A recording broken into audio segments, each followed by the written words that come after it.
네, 오늘 말씀은 너를 위하여 대사를 경영하지 말라 하는 우리 예레미야 45장 5절에 있는 말씀을 본문으로 해서 함께 말씀을 나누겠습니다.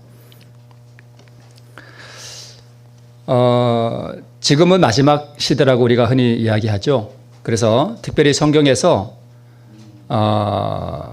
나라나 어떤 민족이나 어떤 도시가 마지막 멸망을 당하는 그러한 기록들은 특별히 이 시대를 위해서 중요한 교훈들을 우리에게 주고 있습니다. 특별히 우리 유대 나라가 멸망할 때에 있었던 그러한 사건들은 또 우리에게 귀한 교훈을 주는 그러한 말씀들이 참 많습니다.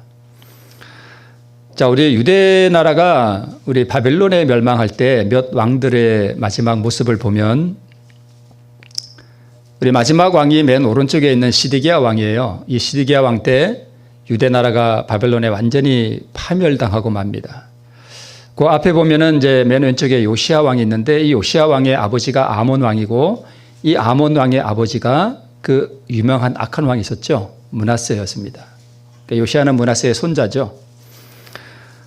이 요시야가 그 아몬을 이어서 왕이 되었을 때 아주 어린 나이였었는데 부흥과 개혁을 이루었습니다. 그런데 그 당시 바오로 느고가 전쟁을 위해서 유대 땅으로 들어오죠. 그걸 막기 위해서 요시야가 방비하러 나갔다가 그만 전사하고 맙니다. 그러자 이 유대 백성들이 요시야 왕의 넷째 아들인 여호아하스를 왕으로 세웠는데 악한 왕이었습니다.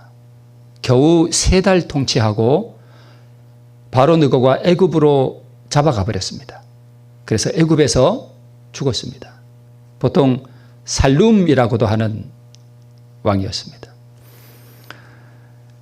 그리고 바로 느고가 요시야의 둘째 아들을 여호야김을 왕으로 세웠는데 이 여호야김 제3년에 바벨론 느부갓네살이 와서 예루살렘을 에워싸고 1차 포로로 잡아가죠. 이게 다니엘 1장 1절에 기록된 바로 그 왕입니다. 이때가 BC 605년이었습니다. 여호야긴은 요시야의 아들이 아니라 여호야김의 아들입니다.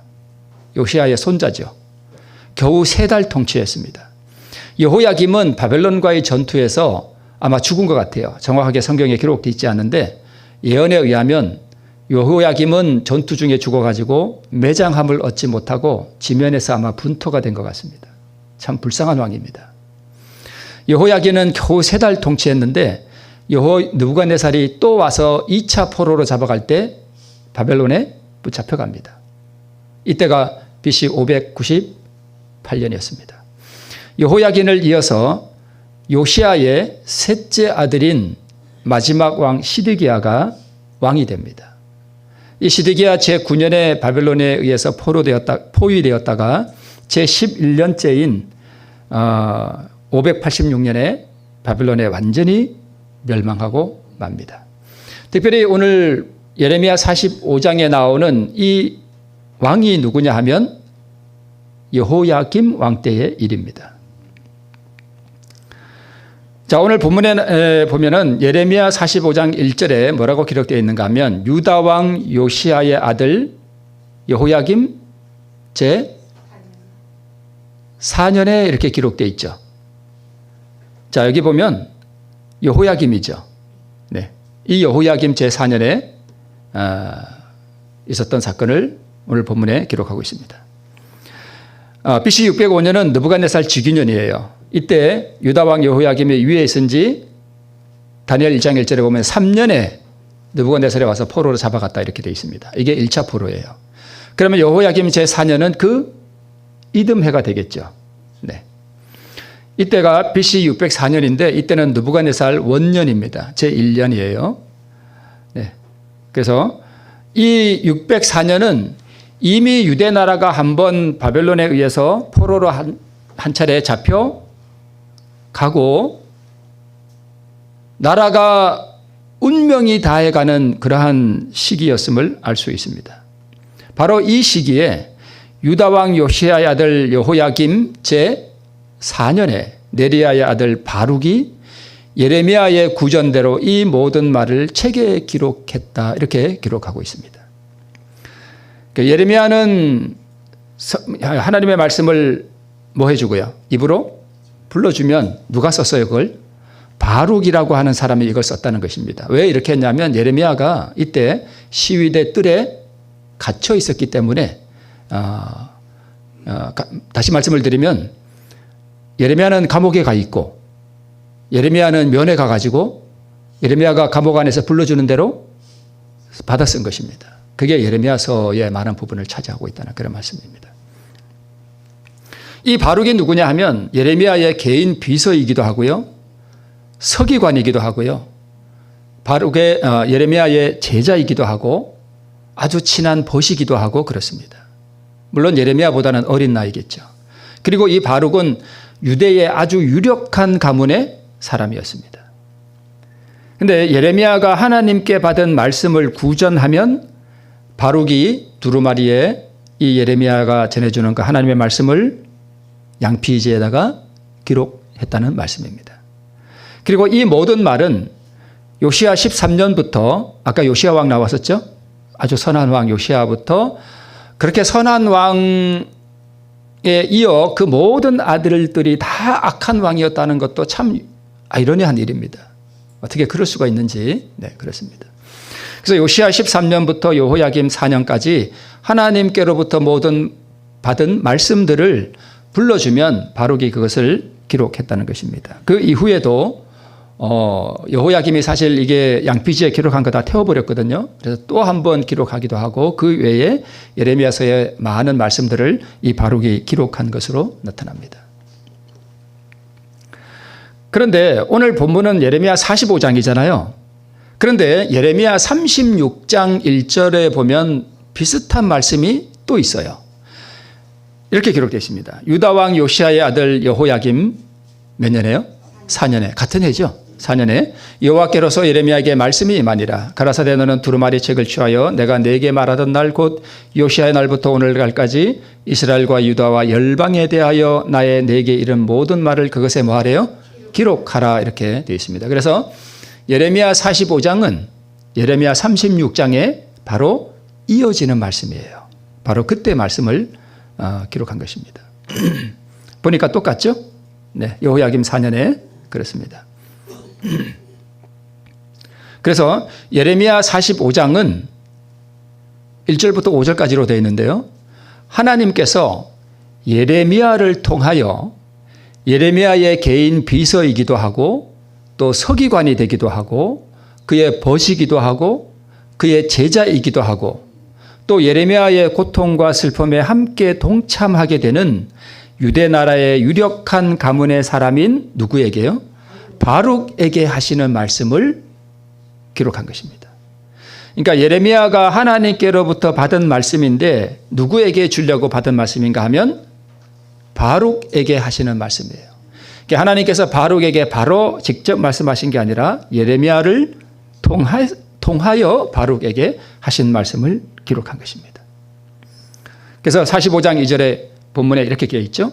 이제 예레미야가 바룩에게 말합니다. 뭐라고 불러요? 바룩아, 바룩아. 이스라엘의 하나님 여호와께서 내게 이같이 말씀하셨다. 이것을 이제 전해주는 것입니다. 이같이 말씀하시되. 자,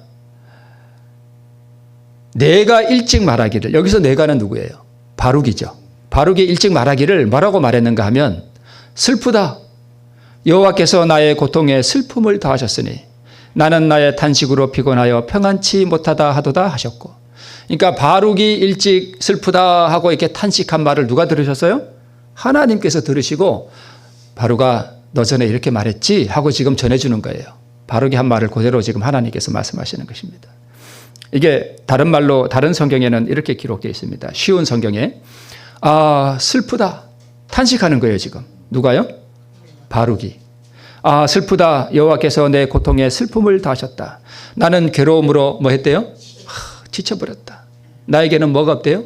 평안이 없어. 나에게는 안식이 없다고 지금 탄식하는 겁니다. 누가요? 바룩이. 네. 그걸 하나님께서 이미 다 들으시고 바룩이 했던 말을 그대로 예레미야에게 전해주는 것입니다. 그렇게 말했다고. 그러면 바룩이 왜 이렇게 바룩이 지금 슬프다 하고 탄식하고 괴로워하고 이러고 있을까? 왜 그럴까? 지금 나라가 지금 어떤 운명이라고요? 멸망해가는 바로 그 직전이에요. 그래서 하나님께서 이 멸망해가는 유대 나라의 이 왕들에게, 특별히 왕들과 방백들에게 돌이키라. 너희가 만일 돌이키지 아니하면 이 나라가 어떻게 된다? 멸망한다. 비참하게 멸망한다. 재앙이 임할 것이라고 하는 그러한 말을 예레미야에게 주셨고, 바룩은 그 예레미야의 말을 뭐 해야 돼요? 기록해야 되고, 또 예레미야는 주로 갇혀 있었기 때문에 예레미야를 통해서 주신 이 하나님의 재앙의 말들을 바룩이 대신 가서 뭐 해야 돼요? 말을 해야 돼요. 이 양피지에 기록한 이 말씀을 방백들에게 가서 읽어줘야 되고, 왕에게 가서 이 말씀을 뭐 해줘야 되는가 하면 낭독해 줘야 되는 거예요. 이게 즐거운 일일까요? 괴로운 일일까요? 괴로운 일이죠. 만약에 제가 하나님께로부터 말씀을 받았는데 이 재림교회를 쳐서 재앙이 내린다 하는 이런 말을 제가 만약에 대총회장이나 여기 연합회장님이나 앞에 가서 제가 읽어야 한다면 제가 이게 쉬울까요? 어려울까요? 참 어렵고 괴로운 일이에요. 그 어려운 일을 지금 누가 감당해야 되는 거예요? 바룩이 감당해야 되는 거예요.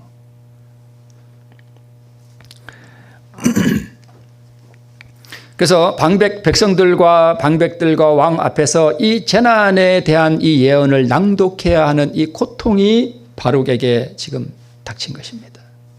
온 민족과 백성과 왕과 고향 사람들에게 미움을 당하는 예레미야와 운명을 함께 해야 하는 것입니다. 그러니 당연히 뭐 하겠어요? 슬프죠.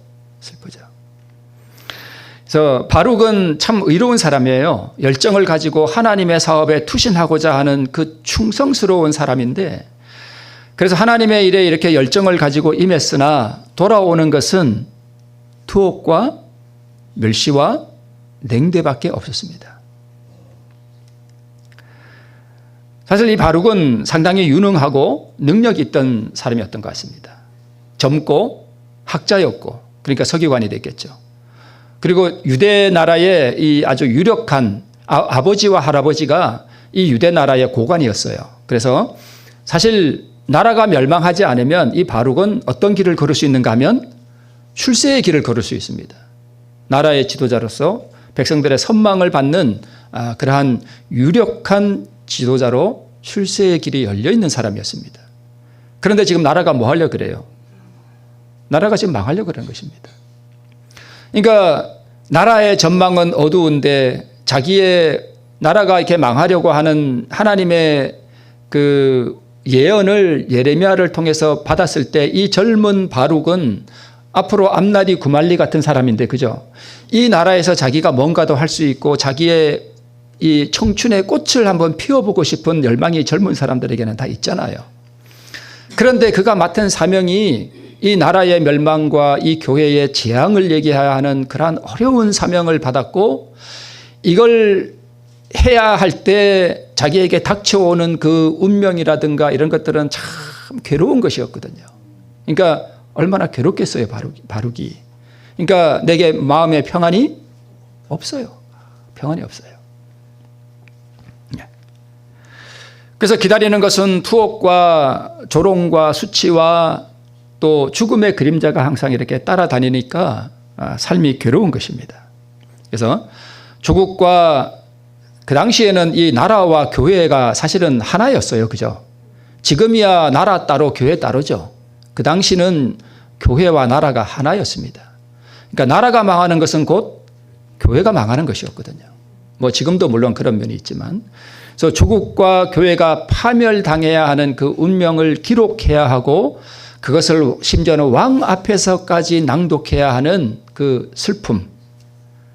그래서 자기의 그 개인적인 인생으로 봤을 때도 참으로 출세의 길을 달려야 하고 뭔가 자기 청춘의 인생의 꽃을 피워보고 싶은 그러한 꿈이 있었는데, 나라가 망해야 하는 그러한 운명이었고 그것만이면 또 덜하겠는데 심지어는 나라가 망해야 된다는 것을 백성들과 왕 앞에서 낭독해야 했고 또 그것으로 인해서 백성들의 지탄을 받아야 했고 너는 왜 이 나라를 쳐서 예언하느냐? 왜 자꾸 이 나라가 망한다고 하느냐? 아주 몹쓸 놈이구나. 너 거짓 선지자구나. 이런 조롱까지 계속 받아야 하는 그것 때문에 바룩은 상당히 깊은 고통과 슬픔 가운데 있었습니다. 평안이 없었습니다. 안식이 없었어요. 그래서 이 선지자를 통해서 주신 이 기별은 만약에 이 바룩이 하나님께서 예레미야를 통해서 주신 이 재앙과 이 파멸의 운명을 왕 앞에서 낭독했을 때에 왕이 그 말씀을 듣고 오호라 슬프도다 내가 범죄하였도다라고 옷을 찢고 회개한다면 바룩에게 뭐가 될 텐데? 참 힘이 되고 위로가 될 텐데 내가 이렇게 낭독했더니 왕이 회개하고 백성들이 회개하고 방백들이 회개하니 그래도 보람이 있잖아요. 그런데 왕과 방백들의 뭘 일으켜요? 분노를 일으켰습니다. 네가 뭔데 그런 얘기를 하느냐? 네가 뭔데 이 나라를 쳐서 예언하느냐? 여러분 왕의 분노는 곧 뭘 의미해요? 죽음이에요. 왕의 분노는 죽음이에요. 왕의 말 한마디면 그냥 죽는 것입니다. 그러니 그게 얼마나 괴로운 일이겠어요. 제가 만약에 연합회장 앞에 가서 이 교회를 쳐서 예언할 때는 그냥 몇 마디 꾸지람 듣고 그러면 그만이잖아요. 그죠? 네가 니까짓 게 뭔데 그런 얘기 하느냐. 그러면 그만일 수 있지만 그 당시에 왕의 분노는 곧 죽음을 의미했습니다. 그러니 얼마나 그게 슬프겠습니까? 고통스럽고. 화로다 이 젊은 나이에 내 인생은 피워보지도 못하고 내 삶은 평안이 없구나 하는 것을 탄식하는 이야기를 하나님께서 뭐 하신 거예요? 들으신 것입니다. 그것을 예레미야에게 다시 말씀하시면서 너가 전에 이렇게 말했지? 라고 말하는 것입니다. 자, 우리 교회정원 사권에 이런 말씀이 있습니다. 방백들로부터 바룩이 낭독했던 것에 대하여 들은 왕은 즉시 그 두루마리를 가져와 그에게 낭독해 달라고 명령했다. 뭐 바룩이 방백들에게 무슨 예언의 말씀을 낭독했다고? 그래, 바룩을 불러와. 내 앞에서도 한번 읽어보라 그래. 이렇게 한 것입니다. 부른 거예요. 그러나 왕은 그 경고들에 유의하고 자기 자신과 그의 백성에게 닥칠 위험을 보고 떠는 대신 뭐 했습니까? 경노하여 그의 신임을 받는 몇몇 고관들이 그것을 태우지 말라고 애걸 했음에도 불구하고 불 속에 던져버렸다.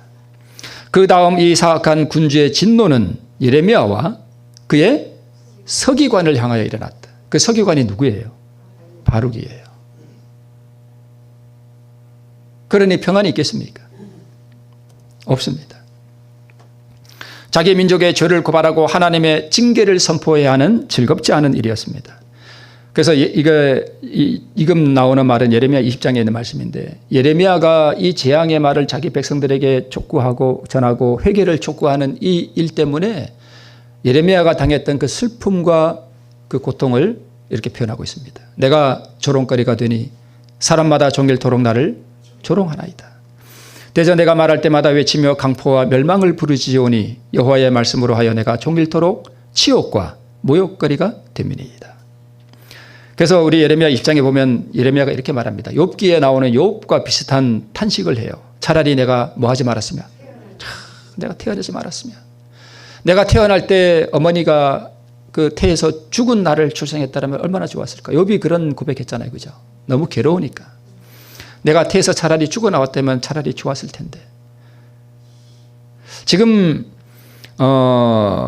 이 고통과 이 고민과 이 슬픔을 당하는 사람이 다른 사람이 아니라 하나님의 신실한 종이에요. 그가 이렇게 고통을 당하는 것입니다. 그러니까 바룩도 이 선지자와 함께 동일한 운명의 길을 걷고 있는 것입니다. 그래서 다른 동료들과는 달리 하나님에 대한 열심으로 예레미야와 18년 동안 하나님의 사역에 충성하는 예레미야의 제자이면서 또 보시였던 바룩이었습니다. 그러나 그가 참 충성된 마음을 가졌으나 자기 연민에 빠져 있었던 것 같아요. 그러나 하나님께서는 바룩을 충성되이 여겨 그에게 위로의 기별을 주셨습니다. 뭐라고 위로의 기별을 주셨는가 하면 먼저 위로의 기별을 주시기 전에 이렇게 말씀합니다. 오늘 본문의 오늘 설교의 제목이기도 하죠. 내가 누가요? 바룩이 내가 누구를 위하여? 너를 위하여. 그러니까 바룩은 자기 자신을 위하여 뭘 경영하고자 했는가 하면 대사를 경영하고자 했습니다. 내가 너를 위하여 대사를 경영하느냐. 그것을 경영하지 말라고 지금 예레미야를 통해서 바룩에게 말씀하고 있습니다. 대사가 뭐냐? 대사가 뭐냐면 히브리 말로 가돌이라는 말인데요. 위대한 것 또는 큰 것을 말해요. 그러니까 바룩은 하나님의 사업에 열심을 하면서도 무엇을 경영하고자 했는가 하면 자기 자신을 위해서 무슨 일을요? 큰 거. 그러니까 다시 말씀을 드리면 뭐 하고 싶었던 거예요?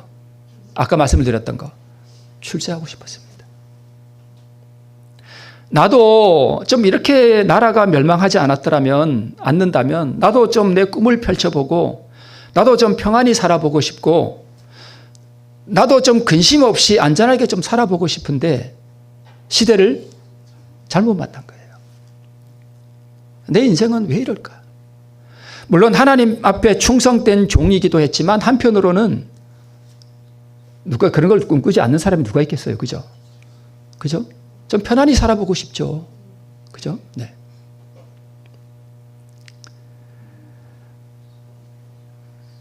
그러니까 그렇게 단식하면서 이 바룩이 추구했던 것이 뭐냐 하면 나도 좀 평안히 살아보고 싶다.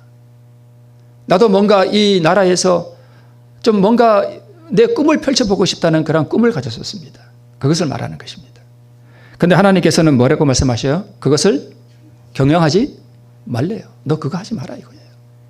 그러니까 다른 말로 말씀을 드리면 너의 안락을 구하지 말라 그것입니다. 여기서 경영하다 하는 것은 무엇을 바라고 무엇을 얻기 위해서 이렇게 추구하고 찾는 걸 말해요. 그러니까 너는 너 자신을 위해서 너가 출세하는 것이나 혹은 재물을 얻는 것이나 또는 안락하고 평안한 삶을 너가 찾고 구하고 있거나 사실 그렇지 않겠어요? 그렇게 왕 앞이나 백성들 앞에서 늘 재앙을 선포해야 하고 왕의 진노를 겪어야 하고 자기와 함께 동행하는 자기 스승은 늘 감옥에 갇혀 있고 침뱉음을 당하는 그러한 상황에서 좀 편하고 싶지 않겠어요? 그죠? 당연히 그렇고 싶죠.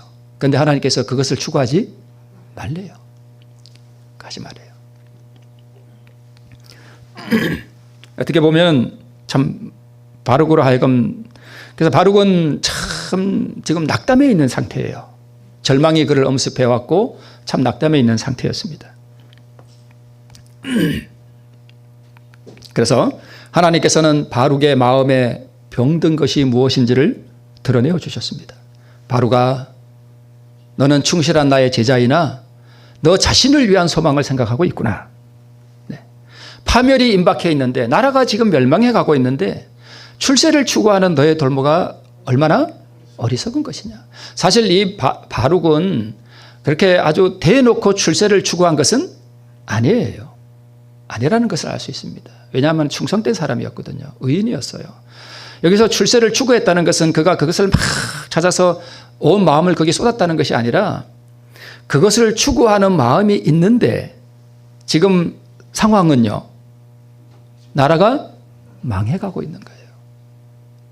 그냥 망해가는 것만이 아니라 이 망해가는 것을 백성들과 왕 앞에서 말해야 하는 이 어려운 무거운 짐을 지고 있으니까 그 사이에서 뭐 하는 거예요? 방황하는 거예요. 낙담하는 거예요. 그것을 하나님께서 바룩에게 말씀하는 것입니다. 너 방황하고 있구나. 배가 지금 침몰하고 있는데 부와 영예와 풍족함을 추구하는 것이 가하냐라고 타이르는 것입니다. 보라, 내가 모든 육체에게 뭘 내리겠대요? 재앙을 내리겠대요. 지금은 은혜의 시기입니다. 그죠? 이 은혜의 시기가 언젠가는 끝날 것입니다. 곧 일요일 법령이 우리에게 닥치고 제가 언제 한번 말씀을 드렸죠. 일요일 법령은 일요일 법령이라는 이름으로 오지 않습니다. 이 일요일 법령은 기후위기와 상당히 밀접한 관련이 있습니다. 제가 이것을 말씀을 드리려고 하는 것은 아닌데 그 재림 사이에 7재앙이 있고 야곱의 환란이 있죠. 자, 제가 왜 아까 이 구약 성경의 민족이나 도시나 혹은 나라가 멸망해가는 그때의 사건들은 특별히 이 마지막 사건, 이 시대를 살아가는 우리와 밀접한 관계가 있다고 말씀을 드렸는가 하면, 마지막에 구원받는 사람들은 반드시 어디를 통과해야 되는가 하면 환난을 통과해야 됩니다. 저기를 통과해야 돼요. 그리고 지금 이 세상은 마지막을 향해서 가고 있습니다.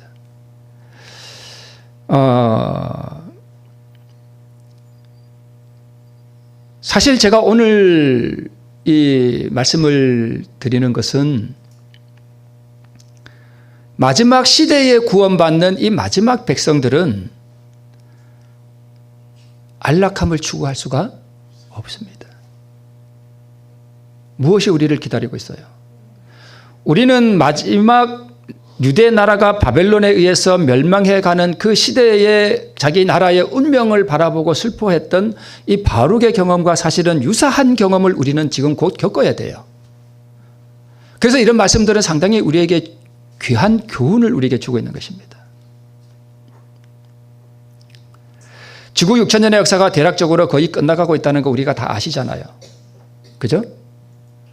범죄로부터 예수님께서 오시고 십자가에 달리기까지가 몇 년이 흘렀대요? 그게 4,000년이에요. 증언에 그렇게 기록되어 있습니다. 그리고 지금 몇 년도예요? 2024년이에요. 증언의 말씀에 이 지구 역사가 몇 천 년에 마친다고요? 6,000년이에요. 우리가 이 날짜를 계산하면 안 됩니다. 그러나 6,000년이 거의 끝나가고 있다는 것은 우리가 거의 짐작하고 있습니다. 정확히 이게 언제 끝나는지는 우리가 알 수 없습니다. 지금 마지막이에요.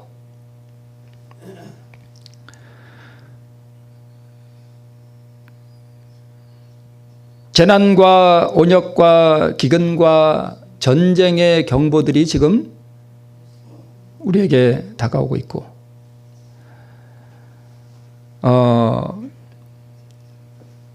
어떤 분이 요즘 그런 얘기가 간혹 들려요. 일요일 휴업령이 내리면 그때 도시를 떠나서 시골 가면 된다, 이런 말씀을 하시는 분들이 있는데, 시골에 준비가 안 되어 있으면 일요일 휴업령이 내릴 때 시골 즉시 못 갑니다. 그때는 물가가 이미 너무나 폭등해 있을 시기고요. 식량 위기에 대한 공포가 사람들을 휩쓸 때이기 때문에 일요일 휴업령이 내릴 때쯤이면 시골의 땅값은 천정부지로 뜁니다.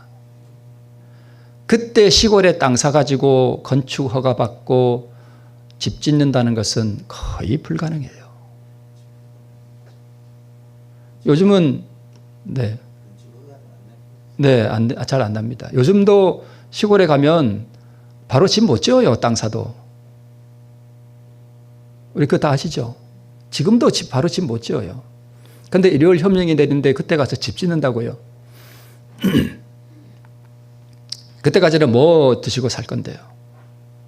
지금 저번에 누가 말씀하셨죠? 과일 하나가 얼마 한다고요? 네. 좀 심각해요. 점점 더 심해질 겁니다. 재난과 기근들이 닥치면, 지금은 내 천사가 바람을 놓으려 하는 때예요. 그래서 우리가 지금 준비는 하셔야 돼요. 우리가 당장 도시를 떠날 수 없는 분들도 가능하시면 시골의 땅을 준비해 두시는 것이 좋습니다. 그런데 시골로 가실 수 없는 분들이 있어요. 너무 염려 안 하셔도 됩니다.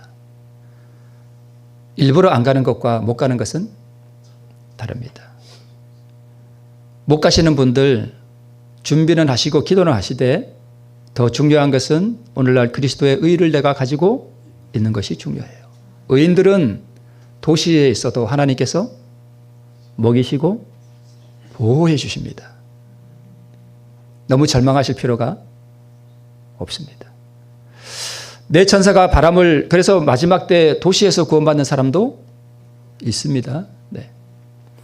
내 천사가 바람을 놓으려 하는 이 시기이고, 그래서 유대 나라의 멸망의 때와 이 시대가 사실은 동일한 어떤 그러한 패턴으로 가고 있습니다. 노아 시대 때 사람들과 소돔 시대의 사람들, 예루살렘이 멸망할 때나 항상 보면은 거의 비슷한 패턴이고 동일한 교훈들을 우리에게 준다는 것을 알 수 있습니다. 그래서 바룩에게 하신 말씀은 오늘날 우리에게 하시는 말씀이에요. 너는 너를 위하여 대사를 경영하지 말라. 사실 우리 자녀들의 출세나 우리 자녀들이 잘 먹고 잘 사는 것이나 내가 편안하게 안락함을 누리기 위해서 추구하는 것이나 이런 거 하지 말라는 거예요. 이런 것을 추구하며 살면 반드시 마지막 시대에 어떻게 될까요? 큰 절망이 우리에게 엄습할 것입니다. 이제 바룩을 향해서 하나님께서 위로해 주십니다. 무슨 위로를 주시냐 하면 너를 위해서 대사를 경영하지 마라. 이 세상에서 출세하는 것과 이 세상에서 재물을 얻는 것과 이 세상에서 안락한 삶을 너는 추구하지 말아라.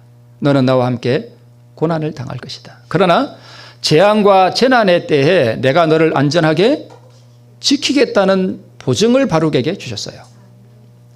그래서 여러분, 도시를 떠날 수 없는 환경 가운데 있는 분들이 있다는 걸 제가 압니다. 도시에서 살면서 하나님의 사업에 충성하시고 하나님께 충성하십시오. 하나님께서 지키십니다. 재앙과 재난의 때에 너를 안전히 지키겠다고 말씀하시고 있습니다. 너는 이리저리 끌려다니고 위험과 어려움이 닥칠 것이다라고 바룩에게 말씀하시는 거예요. 그래서 실제로 이 바룩은 예레미야와 함께 애굽으로 끌려간 것으로 그렇게 성경에 기록되고 있습니다. 어떻게 죽었는지는 기록되어 있지 않습니다. 성경에. 뭐 전승은 있습니다만은 믿을 수 없는 것이기 때문에 제가 1절에서 말씀을 드리지 않겠습니다. 너는 이리저리 끌려다니고 위험과 어려움이 닥칠 것이다. 그러나 너는 너의 생명을 내가 뭐 해주겠다? 지키겠다는 것입니다. 너는 죽지 않겠다는 것입니다. 재난으로 죽지 않겠다는 것입니다. 그래서 우리 대정태도 보면 이런 말씀이 있습니다. 비록 원수들이 그들을 옥에 가둔다 할지라도 앞으로 우리 구원받는 사람들 중에 많은 사람들이 어디 갇힐까요? 옥에 갇힙니다. 그러니까 앞으로 우리는 환난과 어려움이 우리에게 닥치고 우리 중에 많은 사람들이 예레미야처럼 어디에 갇혀요? 옥에 갇힌다는 것입니다. 그래서 하나님께서 바룩을 통해서 우리에게 하시는 말씀도 동일한 거예요. 너는 너를 위하여 대사를 경영하지 마라. 너는 바룩처럼 이리저리 끌려다닐 수도 있고 많은 고난과 슬픔이 또 고통이 너를 따를 수도 있다. 그러나 너가 만약 의롭게 행한다면 그 많은 환난과 고통과 어려움 가운데서도 내가 너의 생명을 뭐 해줄 것이다. 지킬 것이다 라고 하는 이것은 하나님께서 우리에게 주실 수 있는 가장 복된 말씀이에요. 이것처럼 복된 말씀이 없습니다. 원수들이 그들을 옥에 가둔다 할지라도 감옥의 벽이 그들의 영혼과 그리스도의 교통을 차단시킬 수는 없다. 그들의 모든 연약함을 보시고 모든 시험을 아시는 그분께서는 세속적인 모든 권세를 초월하신 분이시다. 천사들은 적막한 옥에 갇혀있는 그들을 찾아가서 하늘의 빛과 평화를 줄 것이다. 앞으로 많은 분들이 옥에 갇히고 또 순교하는 분들도 있을 거예요. 고통과 바룩처럼 고통과 어려움 가운데 있는 분들도 있고 또 바룩처럼 이 시대의 어떤 이 진보된 말씀들을 전함으로 인해서 바룩처럼 조롱을 당하고 사람들에게 거짓 기별자라고 하는 그러한 수치를 당하는 사람도 있을 수 있습니다. 바울과 실라가 빌립보 감옥에서 기도하고 참여했을 때 그 음산한 벽이 하늘의 빛으로 빛났던 것처럼 하나님께서 우리에게도 이것을 보증해 주시는 거예요. 그래서 바룩을 향한 하나님의 위로는 재앙과 재난의 때에 너를 안전히 지키겠고 너는 이리저리 끌려다니고 위험과 어려움이 닥칠 것이나 수많은 죄인들이 재앙으로 죽을 때에도 너는 너의 생명을 뭐 할 것이다? 보존할 것이다라는 것입니다.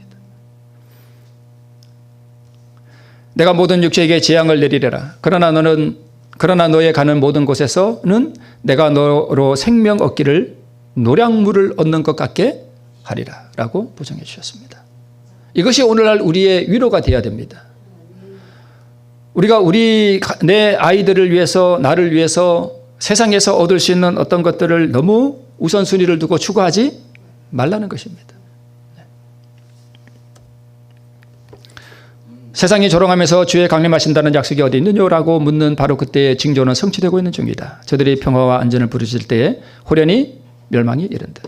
사실 바룩 이 시대에 다른 서기관들과 방백들과 백성들은 뭘 외쳤는가 하면 평안을 외쳤습니다. 하나님께서 어떻게 이 민족을 멸망시킬 수 있겠느냐. 우리는 하나님의 택한 백성인데 어떻게 하나님께서 이 교회를 무너뜨릴 수 있겠느냐. 그런 헛된 자만과 헛된 평화와 안전 가운데 속아 있었습니다. 그래서 하나님께서 예레미야를 통해서 주신 이 귀한 회개로의 축구를 그들이 거절한 것입니다.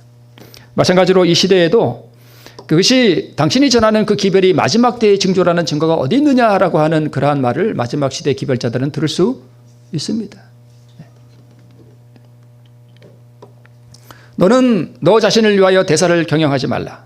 대사를 경영하는 것을 너의 삶의 우선순위에 두지 말아라. 지금의 세상은 그럴 때가 아니라는 것을 하나님께서 동일하게 우리에게 주시는 말씀이에요. 그리스도의 영이 없는 사람들은 이런 말씀을 뭐 할까요? 비웃습니다. 사실 진짜 그래요. 세상에서 재물 모으기에 바쁘고 세상에 자녀 출세시키기 바쁘고 이런 분들은 이런 얘기 들으면 비웃습니다. 노아의 시대도 그랬고 소돔의 때에도 그랬고 항상 사람들이 그랬습니다. 바룩에게 약속하신 생명, 그 생명을 지금 소유하고 있어야 되는데 이 생명은 사실 우리에게 적용해 보면 육체의 생명이 아니에요. 그죠? 네. 육체의 생명이 아닙니다. 무슨 생명을 소유하고 있어야 돼요? 그리스도의 우리의 의라고 하는 그 생명을 우리가 소유하고 있어야 됩니다. 내가 너를 위하여 대사를 경영하느냐? 그것을 경영하지 말라 그랬을 때 내가 너를 위하여라고 하는 것은 누구를 위하여요? 자기 자신을 위하여. 그게 결국 자아예요.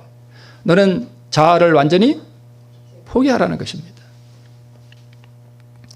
생명을 얻게 되겠다는 말씀은 우리가 늘 말씀을 드렸듯이 그리스도의 의예요. 우리가 하나님 앞에 충성하고 하나님께서 그 아들에게 주셔서 그 아들이 33년 반 동안 의로운 생애를 통해서 이루신 그 완전한 의를 우리에게 선물로 전가시켜 주시는 그것을 우리 삶의 우선순위에 두고 이 땅에서 우리가 추구하고 있는 나를 위하여 대사를 경영하고자 하는 그 자아를 우리가 하나님 앞에 굴복시키고 드릴 때에 하나님께서 우리에게 그분의 생명을 우리에게 보증해 주신다는 것을 우리는 이 바룩에게 주셨던 예레미야 45장의 말씀을 통해서 우리에게 적용해 볼 수 있습니다. 그대는 능력도 있고 우리 괴정은 이권의 G라고 하는 어떤 형제에게 우리 쓰신 글입니다. 그대는 능력도 있고 재능도 있다. 그대는 하나님의 영광을 위하여 일할 수 있다. 그러나 그대는 그대 자신을 하나님께 온전히 굴복시키지 않았다. 지금이라도 그대가 온유를 구하며 그리스도의 의를 구한다면 그대는 그날의 주의 맹렬한 진노로부터 감추인 바 될 터인데 라고 선지자가 이렇게 탄식하듯이 글을 쓰고 있습니다. 여기 있는 이 글을 보면 꼭 누구에게 하시는 말씀 같으냐 하면 바룩에게 하시는 말씀 같아요. 바룩, 그죠? 능력이 있고 서기관이잖아요. 하나님의 말씀을 이렇게 기록하는 사람이 그렇게 무식한 사람은 아닐 거 아니에요. 그죠? 능력이 있고 재능도 있었습니다. 바룩이. 젊고 유능하고 하나님의 영광을 위해서 실제로 일도 했고 그러나 어떻게 보면 바룩은 하나님을 위해서 전적으로 굴복시키지는 않았을 수도 있습니다. 그래서 너는 너를 위하여 대사를 경영하지 말라라고 하나님께서 바룩에게 말씀하셨던 것입니다. 너가 만약에 너를 위하여 대사를 경영하는 너의 그 어떤 세속적인 찌꺼기를 만약에 그것도 온전하게 굴복시키고 하나님께 드린다면 너가 비록 이리저리 끌려다니고 고난은 당할지라도 내가 너의 생명만큼은 뭐 해줄 것이다. 보존해 줄 것이라고 하는 참으로 복된 기별을 바룩은 받았던 것입니다. 그래서 마찬가지로 오늘 어차피 우리도 이 마지막 침몰해가는 배 위에 우리가 살고 있는 이 시대에 우리도 우리 안에 있는 이 세상을 향한 어떤 이 대사를 경영하고자 하는 것들을 온전하게 하나님 앞에 굴복시켜 드리고 예수 그리스도의 그 온유를 구하고 그리스도의 의를 구한다면 앞으로 다가오는 맹렬한 진노로부터 우리가 하나님의 날개끈을 아래 보호함을 받게 될 것이라고 하는 보증을 우리에게도 주시는 말씀으로 받으시기를 바랍니다. 어둡고 긴 밤은 괴롭지만 아침은 더디어 오고 있습니다. 왜요? 자비로요. 네, 자비로. 왜냐하면 그리스도께서 지금 오시면 너무도 많은 사람들이 준비되지 않은 채로 발견될 것이기 때문이다. 하나님께서는 빨리 오시고 싶은데 오실 수가 없습니다.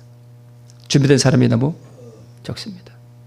보라, 나는 나의 세운 것을 헐기도 하며 나의 심은 것을 뽑기도 하나니 온 땅에 일하거늘 너는 너를 위하여 대사를 경영하느냐? 그것을 경영하지 말라고 말씀하시고 있습니다. 극상품 포도나무로 이스라엘을 심으셨습니다. 그죠? 악한 들포도를 맺었죠. 이제 그것을 하나님께서 뭐 하려고 그래요? 뽑으려고 그러시는 것입니다. 하나님이 하시는 일은 이렇다는 것입니다. 네.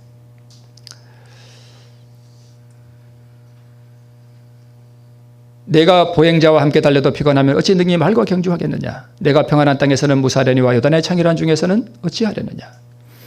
그러니까 사소한 일에도 시험에 들고 낙심하여 불안해한다면 큰 환란이 닥쳤을 때 어떻게 그것을 이길 수 있겠느냐? 그런 말씀이에요. 그죠?